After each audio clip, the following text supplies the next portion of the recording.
السلام علیکم، آپ دیکھ رہے ہیں اجمل جامی آفیشیل۔ آج سوموار ہے 4 مئی 2026۔ جب شام کے ویلاگ میں آپ کو خوش آمدید کہتے ہیں۔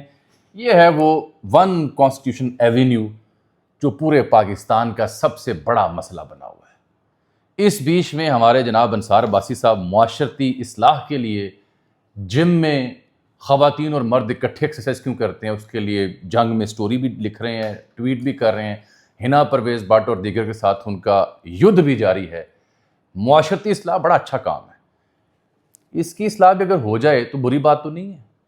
اس سلسلے میں آج 3 بڑی اہم خبریں ہیں۔ ایک تو آ گیا ہے جو تفصیلی فیصلہ ہے اسلام آباد ہائی کورٹ کا، لیکن آج خبر میں نے آپ کو یہ دینی ہے کہ یہ جس کمپنی نے یہ بنایا نا BNP پرائیویٹ، اس کمپنی کے ایک زمانے میں وکیل رہ چکے ہیں جناب چودھری اعتزاز احسن صاحب، ایک زمانے میں وکیل رہ چکے ہیں جسٹس ریٹائرڈ اعجاز الاحسن صاحب، ایک زمانے میں وکیل رہ چکے ہیں جناب بیرسٹر گوہر صاحب، موجودہ PTI کے چیئرمین۔ بری بات نہیں ہے، وکیل ہیں اگر آپ شعبے سے تو آپ کریں، لیکن میں آپ کو بتانے لگا ہوں کہ اس دور میں جب اعتزاز صاحب بیرسٹر گوہر بھی وکیل رہے تو اس دور میں جو متاثرین تھے جو ان کے خلاف گئے تھے اس کمپنی کے خلاف کیس کرنے، وہ بھی سننے والے ہیں۔ وہ تھیں محترمہ آسمہ جہانگیر صاحبہ، اللہ جوار رحمت میں جگہ دے۔ وہ تھے جناب خواجہ حارث صاحب، انٹرنیشنلی پاکستان کا کیس لڑا نواز شریف صاحب کے وکیل رہے، اور بابر ستار صاحب۔ آج 4 مئی ہے تو ان ججز نے پشاور میں، سندھ میں سمن رفت صاحبہ نے، اور یہاں لاہور میں کیانی صاحب نے رپورٹ کرنا تھا۔ اب جب آپ سے مخاطب ہوں ابھی تک رپورٹ تو نہیں کیا گیا، تو پھر کیا استعفے دیں گے یا نہیں، یہ اگلے ویلاگ میں کہانی۔ تو اس کا جو مدعا ہے، اس میں وہ جو صاحب حفیظ شیخ ہیں فیصل آباد کے، ان کی زیارت کروا دیتا ہوں آپ کو، کیونکہ چھٹی تھی تو میرے پاس چیزیں نہیں تھیں۔ یہ ہیں حفیظ شیخ صاحب، جناب علی BNP پرائیویٹ انہوں نے بنائی۔ پہلے یہ 4 کمپنیوں کنسورشیم تھا، میں پرانے ویلاگ میں تفصیل بتا چکا ہوں، لیکن اس میں ایک باریک واردات انہوں نے کیا ڈالی، آج اس سے پردہ اٹھائیں گے۔ لیکن یہ میں چاہ رہا ہوں ٹاور بدستور آپ کی اسکرین پر اس میرے ویلاگ میں جگمگاتے رہیں یوں ہی۔ اب جو فیصلہ ہے، فیصلہ انہوں نے اس کمپنی BNP پرائیویٹ لمیٹڈ کی لیز منسوخی کے خلاف جو درخواست تھی وہ مسترد کر دی۔ آج میں نے یہ بھی چیک کیا کہ یہاں پہ خرید و فروخت ہو نہیں رہی تھی، لیکن کوئی 1.5-2 سال پہلے تک جو 2-3 کمروں کا اپارٹمنٹ ہے اس کی قیمت کیا تھی اور کرایہ کیا تھا، یہ بھی جان کے آپ حیران ہو جائیں گے، میرے ساتھ رہیے۔ فیصلہ آ گیا اسلام آباد ہائی کورٹ کا۔ عدالت نے CDA کی جانب سے جو 8 مارچ 2023 کو جاری کردہ لیز منسوخی کے آرڈر کو قانونی قرار دیا ہے۔ BNP لمیٹڈ کی جو ایگزیکیوشن پٹیشن تھی وہ بھی خارج کی ہے، انویسٹرز کی جو درخواستیں تھیں وہ بھی نمٹا دیں، اور کہا ہے کہ وہ متعلقہ فورم پر رجوع کریں۔ یہ ڈوگر صاحب کا عدالت ہے، انہوں نے یہ کہا ہے کہ سپریم کورٹ کے مقرر کردہ مالیاتی شرائط جو تھی اس کی پاسداری نہیں کی، وہی شرائط جو ثاقب نثار رکھ کے گئے تھے، انہیں مارجن دے کے گئے تھے، اور کمپنی 2022 کی قسط کے 2.9 ارب روپے جمع کرانے میں بھی ناکام رہی۔ قسطوں میں بھی رقم دینی تھی، وہ بھی نہیں دی اس کمپنی نے۔ اور انہوں نے کہا CDA کی جانب سے لیز کی منسوخی سپریم کورٹ کے دیے گئے حق کے عین مطابق ہے، اور درخواست گزار نے سپریم کورٹ نے جو لائف لائن دی اس سے موقع سے فائدہ نہیں اٹھایا۔ اشرافیہ کو عدالتیں بھی لائف لائن نکال کے دیتی ہیں، عام بندے کو دیتی ہیں، اندر تم دیتی ہیں۔ عدالت نے 30 روزہ نوٹس کی تکنیکی غلطی کے اعتراض کو بھی مسترد کیا، اور 9 جنوری 2019 کو لیز بحال کرتے ہوئے 8 سال میں 17 ارب روپے کی ادائیگی کا حکم دیا تھا، جبکہ BNP لمیٹڈ نے 2021 کی قسط جمع کرائی، مگر 2022 کی قسط میں ڈیفالٹر قرار پائی۔ CDA نے بار بار یاد دہانی کروائی، اور 7 فروری 2023 کو نوٹس بھیجا، اور پھر 8 مارچ کو لیز منسوخی کا حکم جاری کیا، اور پھر پٹیشنر کی جانب سے 50 کروڑ روپے کا چیک بھی عدالت نے ناکافی قرار دیا تھا۔ آج آیا ہے اس کا تفصیلی فیصلہ۔ آ جائیں، اب کچھ لوگ پوچھ رہے تھے کہ کہانی پوری بیان کریں، ہمارے ایک دوست انہوں نے بڑی تفصیل سے اس کے اوپر لکھا ہے، میں بیان کرتا ہوں۔ یہ کہانی شروع ہوتی ہے 1996 کو، محترمہ بینظیر بھٹو شہید تب پرائم منسٹر تھیں، تو وفاقی کابینہ کنونشن سینٹر بنانے کا فیصلہ کرتی ہے۔ اس دوران ان کی حکومت کی رخصتی ہو جاتی ہے، اور پھر 1997 میں اس کی تکمیل ہوتی ہے، اور نواز شریف صاحب وزیر اعظم بن جاتے ہیں۔ مئی 1997 کو وفاقی کابینہ اسلام آباد کا ماسٹر پلان تبدیل کرنے کی منظوری دیتی ہے۔ کنونشن سینٹر کی نجکاری کا فیصلہ ہوتا ہے، اور وفاقی کابینہ کے سامنے یہ تجویز دی جاتی ہے کہ عالمی معیار کے مطابق 5 ستارہ ہوٹل اور شاپنگ مال بنانے کی تجویز جو آئی اسے مسترد کیا گیا۔ نواز شریف حکومت پھر مسترد ہوتی یعنی برطرف ہوتی ہے، اور پرویز مشرف صاحب آ جاتے ہیں اقتدار میں۔ اس وقت چیئرمین CDA تھے کامران لاشاری۔ 18 فروری 2004 کو وہ سیکرٹری داخلہ اور بعد ازاں وزیر داخلہ کو بریفنگ دیتے ہیں اور بتاتے ہیں کہ شاہراہ دستور جہاں پہ یہ واقع ہے یہاں متصل 5 اسٹار نہیں بلکہ 6 اسٹار ہوٹل بننا چاہیے، کیونکہ اس برس اسلامی سربراہی کانفرنس کا اجلاس بھی اسلام آباد میں ہو رہا ہے، اس لیے غیر ملکی مہمانوں کے قیام و طعام کے لیے عالمی معیار کی سہولیات کا اہتمام کیا جائے۔ ہمارے ایک دوست ہیں حماد حسن صاحب، انہوں نے بڑی خطرناک خبر دی، اس سے پہلے کہ میں تفصیل آگے لے کے جاؤں۔ وہ کہتے ہیں یہاں پہ کچھ ایسے اپارٹمنٹس بھی تھے جو کچھ ایسے لوگوں کے پاس تھے جو سرویلنس کرتے تھے مختلف وفود کی، مختلف آفیسز کی، تو وہ بھی ایک سیکیورٹی رسک تھا، وہ بعد میں بتاتا ہوں۔ بہرحال یہ تجویز آ جاتی ہے اور اس میں پھر شاپنگ مال کو منہا کر دیا جاتا ہے اور ہوٹل کم کانفرنس سینٹر بنانے پر اتفاق ہوتا ہے۔ 2004 کو CDA اس سلسلے میں تشہیر کرتا ہے کہ اسلام آباد کی پرائم لوکیشن پر ہوٹل بنانے کے لیے پیشکشیں مطلوب ہیں اس جگہ پہ۔ اشتہار میں واضح کیا جاتا ہے کہ زمین عالمی معیار کا ہوٹل بنانے پر لیز پر دی جائے گی۔ CDA دلچسپی کا جو اظہار کرنے والی کمپنی ہے ان سے پری بڈ نشست کا اہتمام کرتی ہے، پری بڈنگ جسے کہتے ہیں۔ بولی میں حصہ لینے والوں میں BNP نامی وہ کنسورشیم شامل نہیں جس نے یہ واردات ڈالی۔ یہ میں پچھلے 3 ویلاگوں میں بتا چکا ہوں کہ یہ BNP ہی رہا لیکن باریک واردات تھی، کیسے بتاتے ہیں۔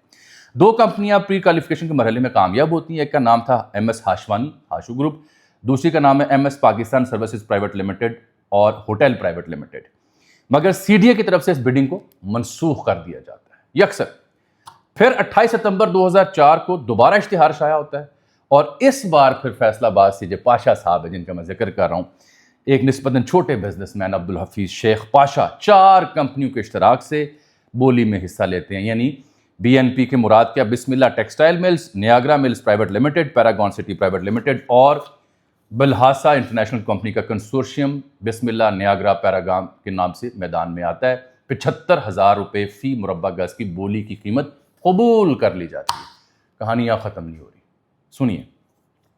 اسی برس سینٹورس مال بنانے کے لیے جو پلاٹ لیز پہ دیا گیا جس کا میں نے ذکر ماضی کے ویلاگ میں کیا، وہاں 1,90,000 روپے فی مربع گز کی پیشکش قبول کی گئی۔ 1,90,000 فی مربع گز، اور یہ جو سب سے پوش علاقہ ریڈ زون میں واقع ہے اس کی کتنی؟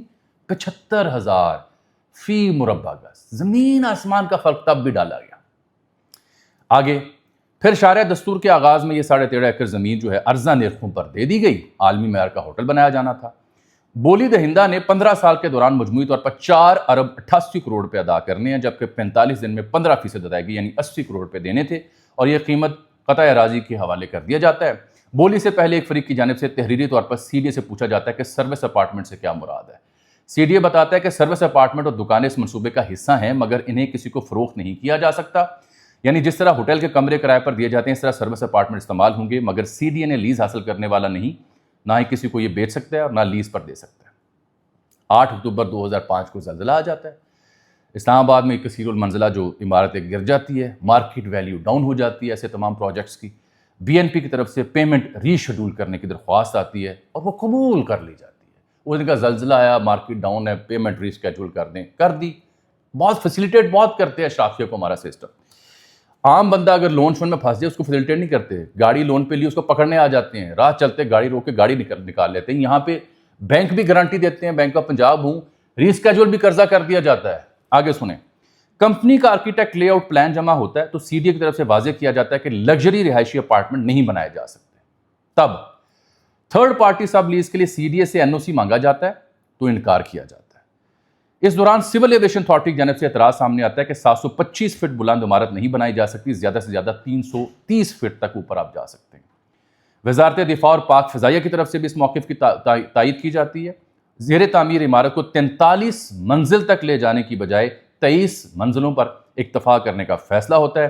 BNP نامی پارٹی جاتی ہے سول عدالت، CDA out of court settlement کر لیتی ہے اور پیشکش کرتی ہے کہ آپ 2016 تک مکمل ادائیگی کے پابند تھے، ہم آپ کو مزید 10 سال کی چھوٹ دیتے ہیں۔ اب وہی CDA جو حرکت میں آیا ہے یہ بھی فیسیلیٹیٹر رہا۔ اس دور کا CDA کا سربراہ اسے پکڑ کے لائیں، ثاقب نثار، اعجاز الحسن اسے پکڑ کے لائیں، ری اسکیجول کروانے والے انہیں پکڑ کے لائیں۔ ایسے نہیں یہ کام ہوگا۔ اب یہ پردہ نشینوں کے نام کھول لیں۔ اب اگر محسن نقوی صاحب کہہ رہے ہیں کہ یہ بالکل ہم نے جائز کام کیا، پیچھے نہیں ہٹیں گے۔ میں نے تو آپ کو کل خبر دی تھی کہ جو لوگ کہہ رہے ہیں کہ نقوی صاحب اور دیگر کے بیچ وہ جنرل فیض بن رہے ہیں یا شہباز شریف یا نواز شریف، کوئی کہانی نہیں ہے، سسٹم پورا نقوی صاحب کے ساتھ کھڑا ہے، یہ نوٹ فرما لیں۔ آپ ہاتھ ڈالا ہے تو تگڑا ڈالیں۔ اب مزید 10 سال کی چھوٹ مل جاتی ہے۔ 2026 تک کہا گیا کہ آپ ادائیگی کر دیں۔ اندازہ کریں 2004 سے شروع ہونے والی کہانی 2026 تک کی چھوٹ دی جاتی ہے اس کمپنی کو جو اس نے ٹاور بنائے. بی این پی اس چھوٹ کے باوجود بھی یہ ادائیگی نہیں کرتی اور معاہدے کی خلاف ورزی کرتے ہوئے اپارٹمنٹ بناتی ہے اور فروخت کرتے جاتی ہے. سی ڈی اے زیر تعمیر عمارت کو سیل کرتی ہے اور پھر لیز منسوخ کرنے کا فیصلہ کرتی ہے. بی این پی اسلام آباد ہائی کورٹ سے رجوع کرتی ہے. تب آتے ہیں بیرسٹر اعتزاز احسن، بیرسٹر گوہر، وہ کمپنی کا مقدمہ لڑتے ہیں اور آسمہ جہانگیر صاحبہ، خواجہ حارث اور بابر ستار ان متاثرین کی طرف سے پیش ہوتے ہیں جنہوں نے اپارٹمنٹ خرید رکھے تھے. اطہر من اللہ صاحب کی کورٹ تھی اسلام آباد ہائی کورٹ کی. انہوں نے فریقین کو سننے کے بعد 2017 کو سی ڈی اے کا موقف درست قرار دیتے ہوئے لیز کی منسوخی کے فیصلے پر مہر ثبت کی اور لکھتے ہیں کہ یہ فلیٹ سروس اپارٹمنٹ کی تعریف پر پورا نہیں اترتے جو پہلے دستخط شدہ معاہدہ تھا. پھر 2018 کو یہ ستمبر بنتا ہے. اسلام آباد کا ڈویژن بینچ اس فیصلے کے خلاف جو انٹرا کورٹ اپیل ہے وہ خارج کرتا ہے، مگر جنوری 2019 آ جاتا ہے، بابا رحمتے آ جاتا ہے، ثاقب نثار آ جاتا ہے، وہ اس معاملے کو ریگولرائز کر دیتے ہیں. تب کوئی پوچھنے والا جو نہیں تھا. بینچ میں اعجاز الحسن بھی شامل تھے، بار بار بیان کر چکے ہیں، یہ وکیل رہ چکے ہیں اور اعتراض بھی کیا گیا لیکن اسے مسترد کیا گیا. 17 ارب روپے لے کر یہ معاملہ رفع دفع کر دیا جاتا ہے. اگر 100 ارب جرمانہ کیا جاتا تو بھی گھاٹے کا سودا نہیں تھا، لیکن متعلقہ فریق کی طرف سے ادائیگی نہیں کی گئی اور ایک بار پھر اسلام آباد ہائی کورٹ سے فیصلہ آ جاتا ہے. پھر آتی ہے پولیس رات گئے. اس فیصلے کے بعد آپریشن پھر ملتوی کر دیا جاتا ہے اور کیونکہ یہ اسلام آباد کی جو نواحی آبادیاں ہیں، شاہپور، نورپور شاہاں اور دیگر جو بری امام کی آبادیاں، وہ کچی بستی تو نہیں ہے نا جی جس کے لیے کوئی کمیٹی بنے یا جس کے لیے آپریشن کو معطل کر. عام بندے کو تو بلڈوزر کر دیا جاتا ہے، بلڈوز کر دیا جاتا ہے. یہاں نہیں، یہاں کمیٹی بٹھائی جاتی ہے، متاثرین کا مداوع کرنے کی بات کی جاتی ہے. سسٹم کے اندر سے انگڑائیاں آتی ہیں، بڑے بڑے جو پاور پلیئر ہیں وہ ایک دوسرے کو بچانے کے لیے سامنے آ جاتے ہیں. یہ ہے اصل میں جو ایلیٹ کیپچر ہے اس کی یادگار ہے. یہ ٹاور پاکستان میں شارع دستور پر بالکل پرائم منسٹر آفس اور دیگر کی ناک کے سامنے جو بنا ہوا یہ 1 کانسٹیٹیوشن ایونیو، یہ ایلیٹ کیپچر کی یادگار ہے. اسے خدا را نہ گرائیں، اس کو پوری دنیا کے لیے ایک مانومنٹ کے طور پر سنبھال کے رکھیں کہ ایلیٹ کیپچر کیا ہوتا ہے. یہ جو ڈیٹیل آج میں نے دی یہ ہم اپنے 2-4 ویلاگز میں خلاصتاً عرض کر چکے تھے، لیکن تاریخ اور وقوعے کے ساتھ ہمارے دوست بلال غوری صاحب نے اس پہ تحقیق کی تھی تو میں نے وہ پیش آپ کی خدمت میں کی ہے. یہ ہے کہانی قبلہ اس صورتحال کی. اب حماد حسن صاحب فرماتے ہیں کہ یہاں کچھ اپارٹمنٹس مشکوک افراد کے پاس تھے، انہیں کچھ غیر ملکی سرپرستی بھی حاصل تھی، حساس انٹیلیجنس آلات بھی نصب کیے گئے جو شارع دستور پر اہم دفاتر کو مانیٹر کرتے تھے، اس لیے یہ بڑا رسکی کام تھا. یار یہ کتنی دیر کا ویلاگ ہے، ایران والا موضوع کریں یا نہ کریں؟ تو ایران کے اوپر جو آپ سے میں نے 2 باتیں کرنی ہیں، اس سے پہلے جناب میں عرض کر دوں کہ جو یو اے کا اور ایران کا ایک جہاز تھا 2، اس کے اوپر ایران نے اٹیک کیا. سینٹ کام تو اس کی تردید کر رہا ہے لیکن یو اے جو ہے وہ اس کی تصدیق کر رہا ہے. یہ ٹرمپ نے جو آپریشن شروع کیا کہ ہم 400 سے زائد جہاز پھنسے ہیں، وہ 20,000 کا عملہ ہے وہاں پہ اس کو نکالنا ہے. ایران نے ایز سچ ماں سوائے یہ کہ ایک جہاز 1-2 کے اوپر اٹیک کرنے کی کوشش جو کی، اس کے علاوہ معاملہ ڈیل کی جانب بڑھ رہا ہے اور سب سے زیادہ میں نے آپ کو کہا تھا یو اے ای متاثر ہوگا. اس میں اہم ڈیولپمنٹ یہ ہوئی ہے کہ جو توسکا نامی جہاز ایران کا امریکہ نے پکڑا تھا عملے سمیت، وہ پاکستان کے حوالے کیا گیا. گوادر وہ لنگر انداز ہوا ہے، وہاں پہ اس کا جو عملہ تھا وہ باحفاظت ایران پہنچا دیا گیا ہے. اسحاق ڈار صاحب اور دیگر نے اس کی تصدیق کی ہے.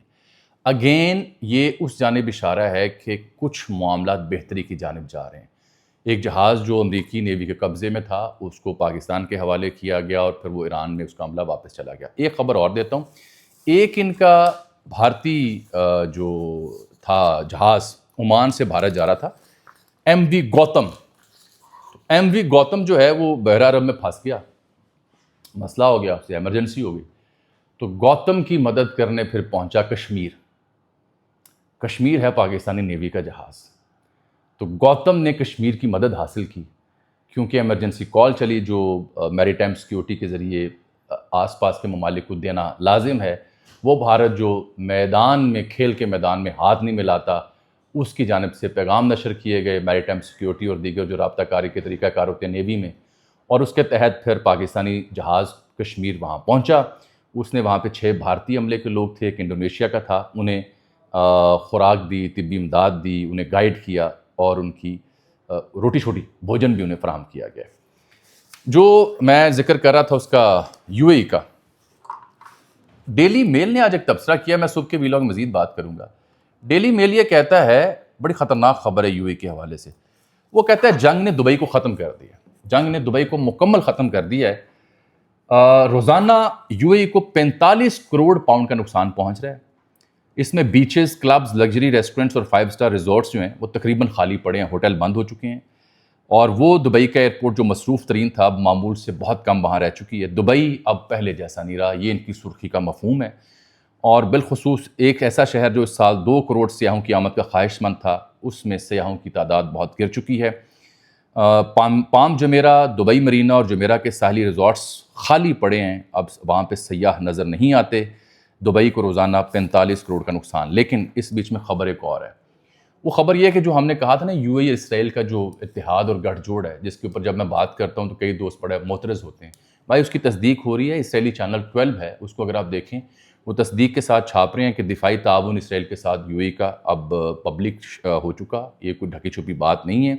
یہ دے رہے ہیں جدید لیزر پر مبنی دفاعی پلیٹ فارم یو اے کو، اور ایرانی میزائل اور ڈرون سے مقابلہ کرنے کے لیے جدید ہتھیار بھی دینے ہیں، اور یہ ایک معاہدہ تھا سیسپا، اس کے تحت یہ سب کچھ ہو رہا ہے۔ یعنی یو اے اسٹینڈ آؤٹ کر گیا کہ ہم نے بس اسرائیل کے پلڑے میں جانا ہے۔ اس کے اوپر بات ہوگی اگلے ویلاگ میں، مجھے اجازت دیجیے، اللہ حافظ۔